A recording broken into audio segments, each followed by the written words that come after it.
So we're going to make a quick start as we've got a lot to cover, but I do have a question for the audience up front. Before I get to it, I just wanted you to take a look at the slide up on screen. So this slide shows the changing leadership of the world's largest companies by market cap over the past 45 years, and there are a couple of important things worth noting. So firstly, it typically takes around 20 to 25 years for market leadership to turn over, so that's 90% plus turnover. Only two companies have survived from one wave to the next. You'll see them highlighted there, Shell and Microsoft. And it was interesting to hear Victor talk earlier about Microsoft in the 2000s, and no one thought that would be the company that it became.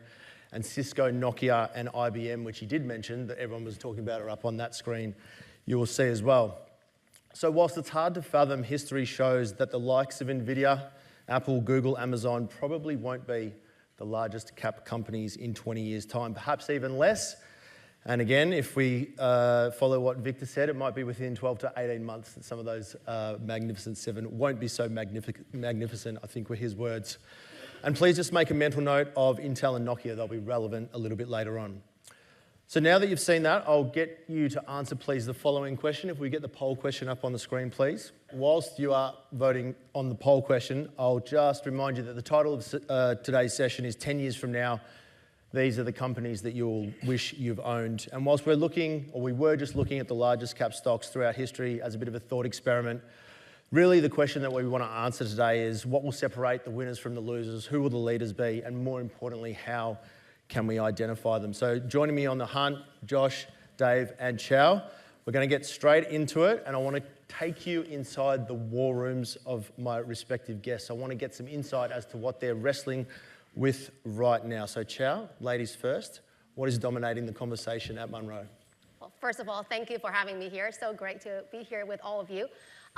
You know, I hate to be predictable, but we talk a lot about artificial intelligence, which is AI, in the Munro War Room. And you know, the reason really is over the past 2 years, we talk about AI in the sense of making the AI, training the AI. We talk about chips, we talk about power, we talk about how to make AI basically happen. What we're talking about now is what is AI going to change? And we're seeing AI changing healthcare profoundly, from diagnostic to therapy discovery to patient care to billing to expenses. We're seeing AI changing defense profoundly. So a lot of these really large trillion-dollar markets are really getting either disrupted or accelerated one way or another by the AI. We see lots of winners emerging. We also see a lot of losers emerging. So those will be some of the bigger picture topics we talk about. We could talk about AI for this entire session, but we won't. Josh, quick thought on AI and how Janice Henderson is thinking about it. Yeah, first, thank you for having me as well. Pleasure to be here. Yeah, I think the way we sort of treat a broad topic like AI, I mean, AI is not a thing. It's not the next snazzy app. It is a change in the very fabric and architecture of our software stack globally. And so when we have discussions around AI, of course, it's right now we've been focused on pick and shovel providers. We understand that, Broadcom, Nvidia, what have you. But I think the analog that I would point you to would be the 99 to 01 period where there were a small handful of stocks that you saw on television every single day. And if you just watched that, you'd think there were 6 or 7 stocks in the entire market. And what ultimately ended up happening is that really only, I mean, you pointed out Microsoft. Other than that, there's not a lot of those names that are top of mind anymore. Yet the internet itself, right, what we were all sort of charging toward, ended up being, orders of magnitude more important, more impactful, more pervasive than anyone could have thought in the late 90s.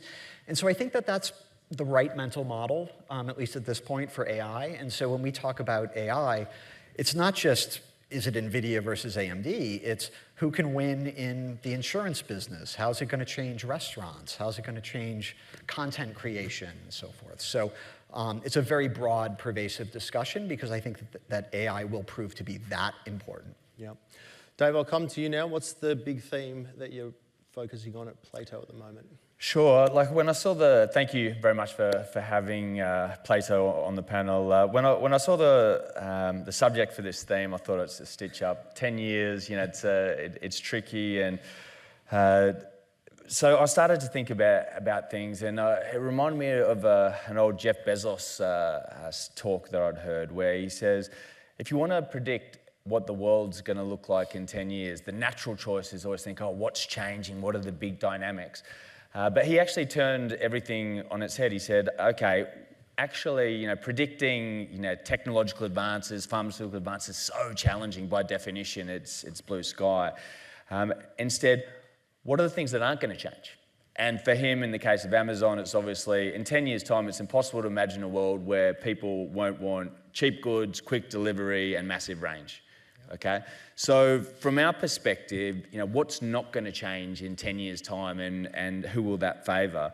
Well, there's been I'm not usually in the in the habit of quoting communists, but Lenin has this famous quote where he says that there are decades when nothing happens, and there are days when decades happen. And I think that's what's happened in terms of the European defence space. For the first time since the Second World War, the Europeans are massively stepping up in terms of their defensive spend, going from perennially less than their 2% NATO obligations to 3.5%, even 5%. And that's not going to go away depending on who's in the White House. That is in place. That's a 10-year trend. And I think there's going to be some real value creation on the back of that theme. Yep. Qiao, is Munro looking at the defence space as well? Yeah, well, we do. We like the broader theme of defense budgets going up, but what even excites us more is also the nature of warfare is really changing. Yep. You really go from very long, very expensive legacy programs to more agile, more tech-savvy defense companies, and we end up finding all these little component equipment companies that supply sensors, supply tactical computing equipment, and that supply nuclear propulsion for Navy ships, and all these companies are definitely seeing their earnings grow in a structural way. Yep. Josh, take us inside the Janice Henderson War Room. What's a big theme you're talking about right now? Yeah, well, one of my roles is to oversee the global consumer team. And corporate access is really the crucial part of the research that we do at Janice Henderson. It's what's most important to us. And so I thought I'd talk a little bit about what we took away and what we picked up from a day at Amazon about 4 weeks ago or so. We get these opportunities every once in a while. It's pretty special to be inside of headquarters and talk to the various CEOs of the businesses. And so what we've been thinking about, obviously, is AI, and how does that change product search, right? Amazon's got a lot of advantages, but if we dream about like the blue links at Google going away, how does that impact Amazon? Amazon gets most of its traffic directly, but still. So we're pushing them there a little bit and trying to understand sort of what's happening there. The second, the main takeaway for me on Amazon was, so this is really interesting, and I think the US audience might understand this, but Aussies maybe not quite as much.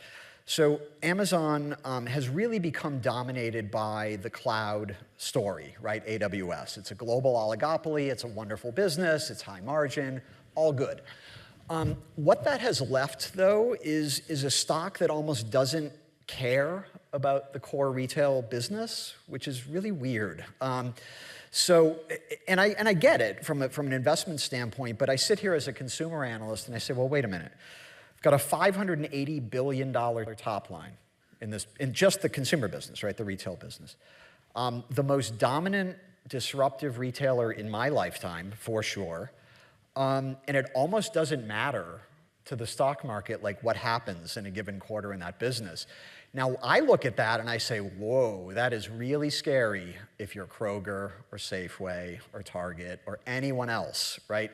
Because what Amazon is increasingly doing, and this is kind of in the background in a pretty differentiated view, I would say as well, we believe the next 10 years are going to be an absolute bloodbath in grocery.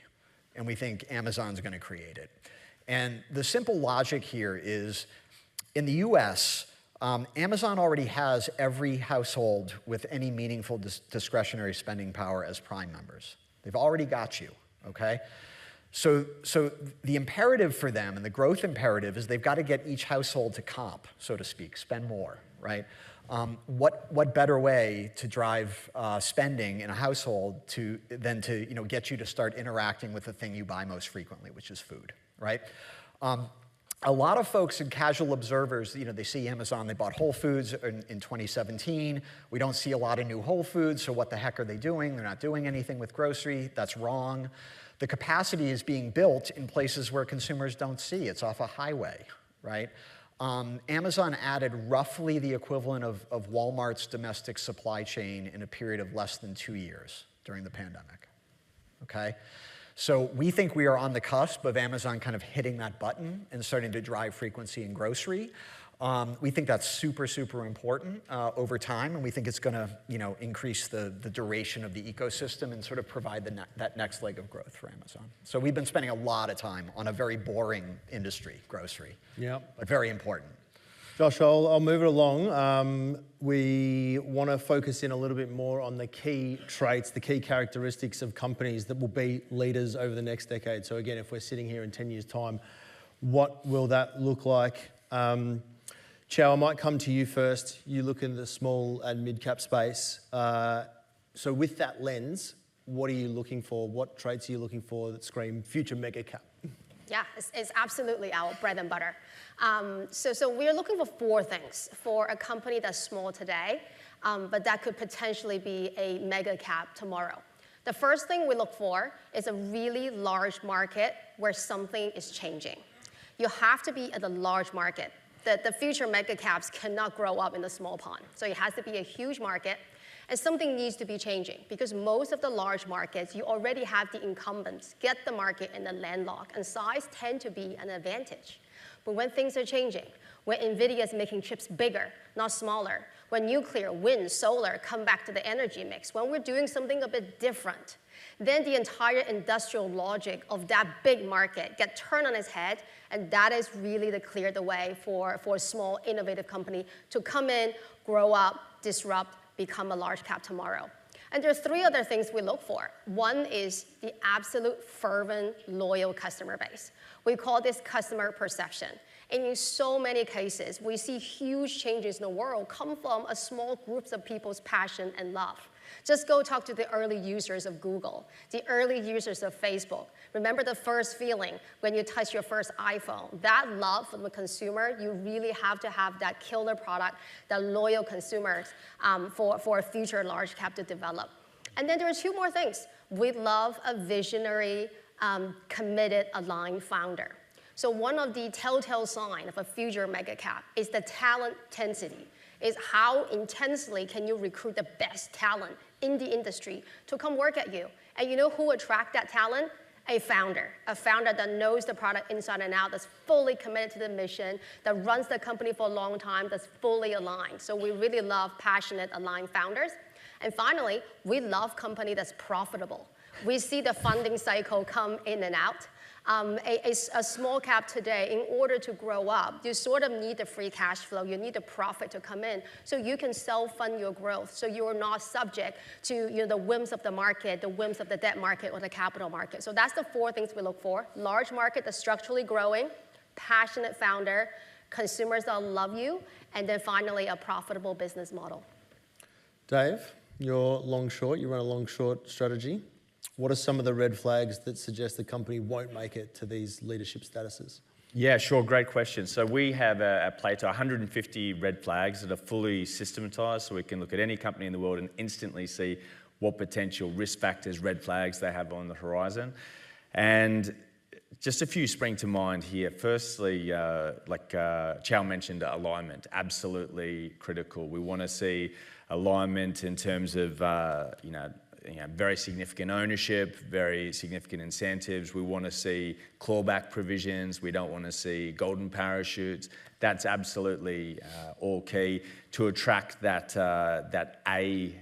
talent. Steve Jobs often said that the key to really building a great business is you've just got to have all 18 players. You can't have B teams, no C teams. Just got to get rid of them. Just got to be 18 players. So definitely agree with that. And then Qiao's final point, I think she's stolen all my red flags. Me too. Is cash flow generative, I don't like growth companies that are growth in terms of pie in the sky, hopes and dreams of the future. You look at even, let me think, Amazon 2003, they were throwing off, 2003 was early days, right? They were throwing off $500 million in free cash flow a year, even way back then. I want to see companies that are actually delivering as well as the hope of future delivery. Yep. In the opening session, ladies and gentlemen, I asked you to note two stocks, Intel and Nokia. So in 2000, they occupied spots 3 and 10. 25 years later, Intel is number 180 in terms of global market cap. Nokia has slid all the way down to 900. But the bigger point being is that they had opportunities to compete with the companies that overtook them, which of course were Nvidia and then Apple, which went head-to-head with Nokia in the smartphone wars of the early 2000s. So want to take a little bit of a history lesson, understand why one company takes off and one doesn't. Josh, I'll come to you. Okay. You've talked about Amazon up front. eBay, is one that sort of has fallen by the wayside in comparison. But more importantly, what parallels do you see today? Whew, okay, there's a lot there. Thank you for that question. And I'm old enough to have the proper context, I suppose.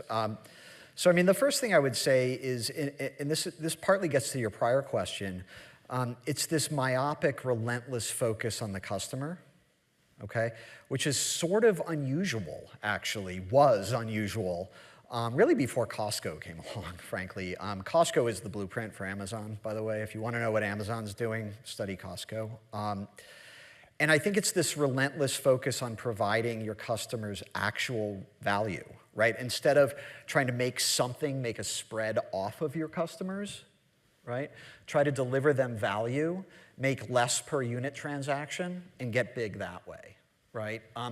And so if there's a lesson there, I'd say, and I'm pretty stale on eBay, thankfully. We haven't owned it in a long, long, long, long time. But look, I think it's a little bit of a different business model, obviously, right? Sort of the auction business is a little unruly.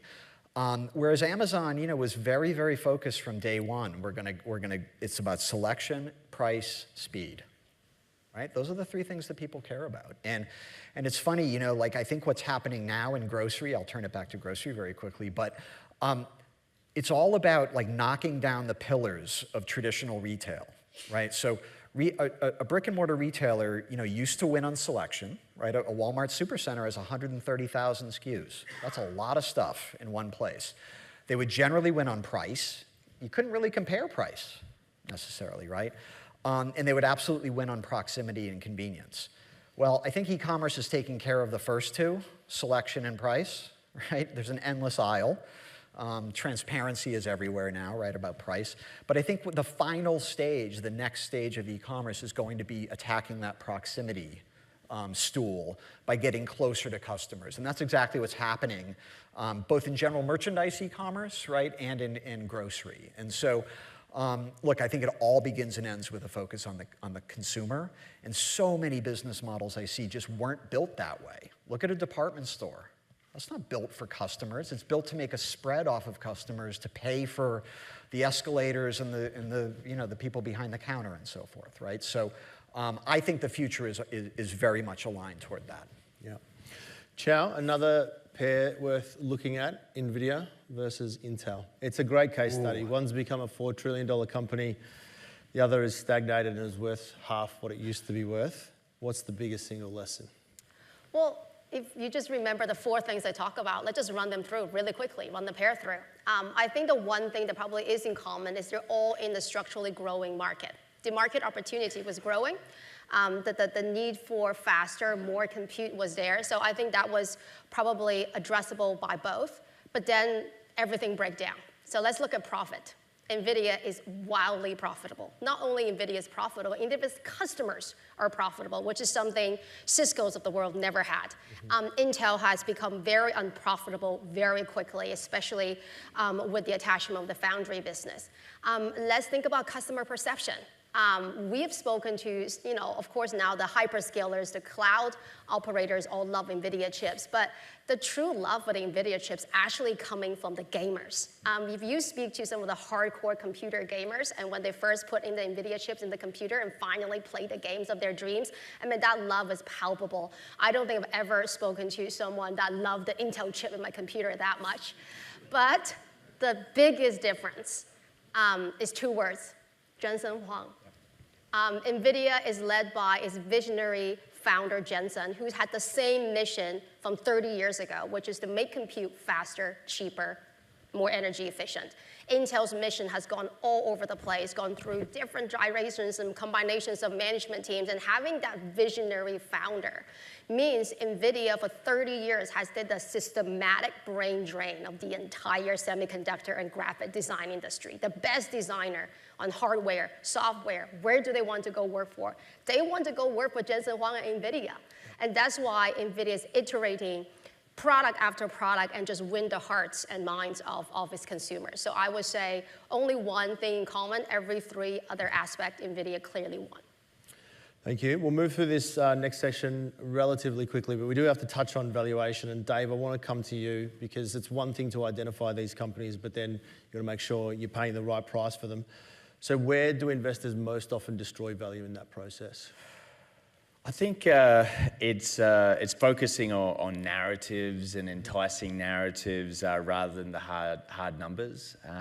I'll give you like a very quick example. If you 25 years ago, you followed a very simple investment strategy, and all you did is at the January 1st each year, invest in the companies with the highest growth expectations from sell side, from guidance.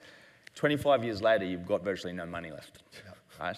There's a type of growth, that's the type of growth that we naturally gravitate to. It's the exciting stories, around the campfire. But the type of growth that is really valuable and underappreciated by markets is companies who have a consistent track record of growing free cash flow organically, not by acquisition, not by financial engineering, not pie in the sky, humanoid robots that may or may not happen. That's really the focus of the growth we look at. All right, we're going to talk some stocks now. We've talked enough theory, enough history lessons. I've asked each of the guests to bring along 2 stocks. The first segment we'll look at is essentially the next Nvidia, or close there too. What's going to be one of the best performers 10 years from now? I wasn't told that. Easy. No, a future leader. But Josh, I'll come to you first. What have you got for us? Yeah, so I live in the large cap world, so sort of 20 billion and up US market cap. So I tried to reframe the question a bit and think about like what 100 billion-ish market cap stock could be the next trillion plus, right? So not something you can invest in today, something that's large cap and very liquid today.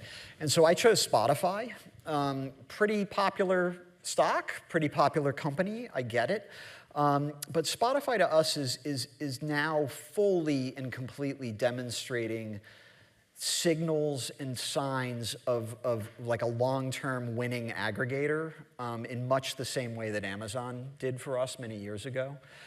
They're taking something like 50 to 60% incremental growth share, right? So the industry is still growing. Streaming is, less than half penetrated globally.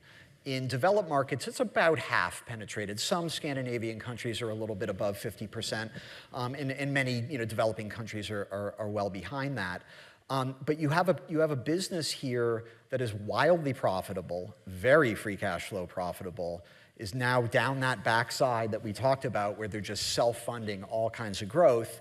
And music as a category is still very under-monetized. There's a chart up there that sort of speaks to that. And so we feel like there's really good value for the service. We feel like they've broken away from the pack, frankly. And anytime you have one competitor gaining 50 cents on the growth dollar, that's pretty hard to fight long term. Like that's a really nice tailwind at your back. So, and again, to maybe repeat, what my other panelists have talked about, we love founder-led businesses. Absolutely love them. And there's a risk. We lose sleep at night sometimes thinking Daniel Ek might get crazy and start spending a ton of money again. But we actually think the company's really found profitability religion, and we think it's pretty much up and to the right from here. We feel great about this business. Yeah.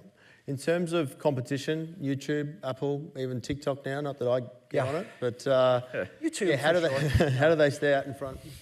Yeah, look, it's a big world, right? Nothing wrong with a legal oligopoly, frankly. So, we're fine. Look, we think YouTube has been massively successful. I think YouTube is really going to win television in the United States, frankly.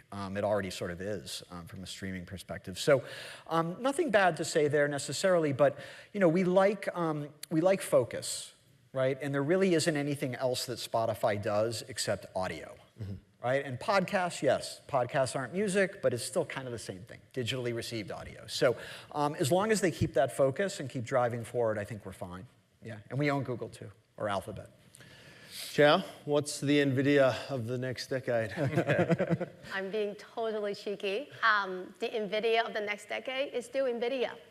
And let me just give you a few stats, and just to show you how early we are in the era of AI.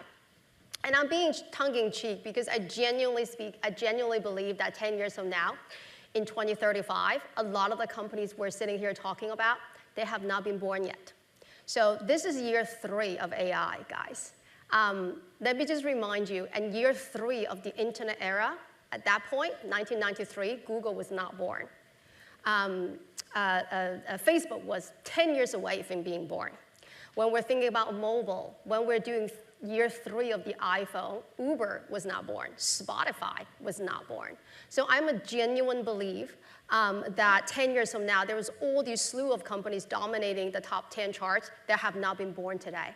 But to Dave's point, what has not changed? What is not going to change? I'm reasonably confident these companies will be born using the NVIDIA software as the development tool. I'm reasonably confident that the developers of these companies will use NVIDIA's hardware as the foundation. So NVIDIA has laid out this incredible foundation and the soil from which a lot of these flowers will eventually blossom. At year 3 of a 15 to 20-year cycle, which is how long PC, mainframe, mobile era lasted, it is way too early to call it the NVIDIA of the next decade. This decade is going to be the NVIDIA decade. And the last thing I would say, talk about valuation, with all that growth ahead, you're not even paying that much for it. There's a clear line of sight just from what they've had in the backlog to get to $10 of earnings, and the stock is $168. So for those mathematical wizards, that is less than 17 times price to earnings for one of the best growers in large and small cap. Qiao, right now, somewhere in the world, someone is smashing those NVIDIA chips apart, trying to recreate them, rebuild them, do it better, faster, stronger, all of those things. Yeah. How do they stay out in front? How NVIDIA stay up front will be, if I give everybody an analogy, will be that you're trying to race against Usain Bolt, and he's already like a kilometer ahead of you. And then, let's run against him. And I'm being really funny, but really this is true. So NVIDIA is on a 1-year cadence. No one in the semiconductor hardware industry was ever on a 1-year cadence. It takes about 3 to 5 years to design the chip, get the ecosystem to buy in, tape it out, get TSMC to make it, eventually test it. It's a very lengthy process, and NVIDIA now come up with a new chip every single year. So when people are still trying to catch up with a Hopper chip, NVIDIA is now scale deploying Blackwell. When you finally catch up with Blackwell a few years from now, it's already doing Rubin. So every year, there was an NVIDIA chip coming out. So for the industry that's trying to compete with NVIDIA, that genuinely feels like someone is already miles ahead of you and still running faster than you. And that's why it's so hard to catch them. Fair enough. Dave, what have you got for us? What's a leader of tomorrow? Yeah, so just reverting to that theme that I mentioned earlier, the best way to predict the future is to look for the constants, the things that aren't going to change, remain the same. So really in the European defense space, that company is Rheinmetall. So they're a company that they've been around since 1800s, so a little bit older than the NVIDIAs of this world. But they are a company that are the bedrock of Europe's land defense system. So in terms of ammunition, tanks, air defense, it's really all about Rheinmetall. And if you think about the company, the visibility is there. You've got a backlog. The backlog, since I actually did this slide, it says 40 billion. It's actually 55 billion now. So it is such incredible visibility on that. Through the EU directives that they were producing 250,000 shells approximately of artillery a year. Now they're pushing that up to 2 million per year. So that there's just if you look at Europe's defences, just to give you a bit of context, the European defensive industry, it's about a third to maybe 40% the size of the US. And yet the population of Europe is 540 million versus the US at what, 340 sort of thing. So it is so undersized, and it needs a whole decade of intensive spend, but there wasn't the political will historically. Now there is, with Putin on the eastern flank, with everything that's happened in Ukraine, that the Euro and what's happened in the White House as well. People are saying, well, the US aren't the reliable partner that we thought they always were. Sorry, Josh. It's quite all right. And as a result, don't work there. Yeah. As a result, they really need to pull up their socks and invest in their own domestic reliable capability, and that just doesn't exist without this company. Dave, we're at a moment in time. Obviously, there's the Ukraine war. NATO is going through a rearmament. Those moments will pass. Yes. The sustainability of the spending, how serious is it? Yeah, absolutely. So I guess what you're probably referring to is often once conflicts pass, you get a bit of a peace dividend where you don't need to expend so much. I think this time is certainly different. If the Ukraine war was resolved tomorrow, okay, then within most military analysts say within 5 years, Russia would be ready to go again and would be ready to push westward. So I don't think anyone's under any illusions that that's a very strong possibility. And people say, oh, but what if Trump leaves the White House? I think that just doesn't matter at all, because you're only at ever one point one election away from the Republicans being back in the White House, and it's only prudent to be able to defend yourself. So I don't think that's a meaningful risk. The other stocks, ladies and gentlemen, I've asked the panel to bring along is something a little bit more exotic. So it could be a leader doing something truly special or innovative, or a company flying under the radar. Dave, I'm going to stay with you to kick off this section. What did you bring for us? So Palantir Technology is very interesting, sometimes divisive stock. So for anyone who doesn't know Palantir, it's all about AI, software, defense.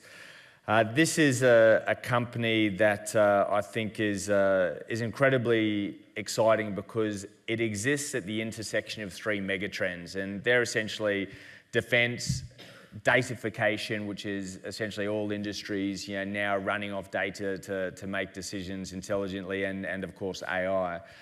And if you look at, so there's obviously the military applications, which have been massive. About 55% of their revenue comes from governments. And in terms of that, with this AI platform that they've developed that's embedded themselves within the US national security apparatus, that's really been referred to as an iPhone moment, where they're really enmeshed in there. From a non-defense capability, just to give you an idea of the capability that Palantir have. I lived in the UK 15 years, and if any of you have lived in the UK, you know that the National Health Service, the NHS, it's certainly not without its challenges. So, an example, they around 2002 they started the world's biggest civilian IT project, okay, and it was to essentially produce electronic health records across the entire UK. Not rocket science, right? And anyway, by the time 2011 came round, the budget had gone from £6 billion to £12 billion, and it was a failure, and they scrapped the entire thing. Okay, so Palantir come in. Fast forward to 2020. Palantir come in, and COVID had just hit, and the UK health service is in disarray. There's no coordination. It's this mismatch of systems that are incompatible, that can't talk to each other. So they've just got no understanding what's required when, and they've got the PPE, the ventilators, the oxygen, later on the vaccines, no ability to allocate that in an optimized fashion. Enter Palantir. Palantir came into this archaic, siloed system, and within a matter of weeks, if you can believe it, they had plugged into these disparate data streams to produce actionable information and allocate all of these finite, precious resources in a very intelligent fashion, very likely saving tens of thousands of lives. So, these are real companies that, again, back to the red flags, they look for, are they generating lots of free cash flow, absolutely, even at this very early stage of the business. Yep, sounds like an exciting one. Josh, what have you got for us in the more exotic space? Yeah, so I wanted to choose something that's maybe a little bit off the radar. So I want to talk a little bit about Progressive Insurance. This is auto insurance, about a $75 billion company. Nothing really gets me more excited than like a really boring business that's just phenomenal, right? I talk about bug killing all the time, like Rollins, which is Orkin. It's they kill bugs. Bugs don't care about the cloud. Don't care, right? They're not going to be disintermediated. So auto insurance. So this is a good example of the type of business that we do like to invest in. And we've talked about the power of compound growth. Humans love straight lines. We don't do so well with curved lines. And like this is a great example of like, they're not going to have a year when earnings are up 100% necessarily, or revenues, accelerating in a nonlinear fashion. But if you can compound free cash flow at, 8, 10, 12% a year after year, in a business like insurance, you start to develop a real flywheel. And so the heart of Progressive is really about IT, and about taking a business, which is insurance underwriting, that really used to be, frankly, a little like, the show Mad Men? Like, it's very relationship-driven, and it wasn't as quantitative as it needed to be, and you had actuaries and so forth doing the simple math, but a lot of times, like, underwriting performance was just all over the place. That was actually the genesis of why Berkshire Hathaway's become so big. But regardless, Progressive underwrites better, uses data better, and then plows that back in. And right, so it's this virtuous circle and a virtuous flywheel. And as we think about AI, this is just a great example of like the kinds of conversations we're having internally now, which is like which business models, could benefit from AI, number one, but number two, more importantly, where the leadership has the culture of the company postured to take advantage of AI, okay? Because a lot of companies, they look at something like AI as a threat. Right? I don't want to change my workflow. Like this is a mess. I don't want to do this. Whereas like a company like Progressive, they've been a disruptor, right? That's the ethos and the culture of the company. And so they tend to see new technologies as an opportunity to drive share. And if you think about like an auto accident, what can you do with AI? Wow. I mean, there's more cameras on every vehicle than there used to be. There's cameras on every street corner. When you send out an insurance adjuster, you can use better technology for with camera technology and so forth to try to understand what actually happened in the accident and so forth. So again, pretty low tech, frankly, pretty boring business. But boring businesses, man, get rich slow schemes. Love them. I love them. Qiao, bring us home. What's something that's a little bit more exotic that you're looking at? Yeah, it's definitely not boring. Just follow on some of the conversations. So we talk about AI, we talk about compute getting really, really fast. So one of the things that's changed was how AI uses chips versus a normal cloud compute uses chips is when we think about networking of how these things are computing or connecting to each other, these chips used to be a standalone in a computer or in a PC connected with some of the Ethernet wires that we all see. We all have that at home. Just connect a single PC to the network. It's not interesting, has been zero innovation for a long time. But now, what the AI chips are doing is they are connecting multiple chips. Right now, the record is 72 chips in one rack, and the rack will be taller than me. And all 72 chips have to be connected to all the other 71, and they have connectivity so tight that they will act as if this is one chip. They share memory resources, they do all the compute, they break up the tasks in between them, but the key is they connect to each other. And I use this cheeky word, I say, it's one rack that rule them all. It's really 72 chips in one big rack act like they're one chip. Now, the demand for connectivity and networking in between those chips is entirely different from the Ethernet cable you're thinking. Now the chips need to be a lot tighter. This connection needs to be very, very fast. Huge volume of data needs to go up and down, back and forth. And then they can't turn into a fireball, so they have to actually be cooled in a certain way. So Astera Labs was founded less than 10 years ago to specifically do this. This is an Ethernet connectivity company that does not make any Ethernet cables. It makes chips that help the other AI chips connect with each other. And then as the chip went from, used to be single chip, now 72 chips, soon next year it's going to be 144 chips. And then the number of chips connecting in this rack is just going to grow exponentially.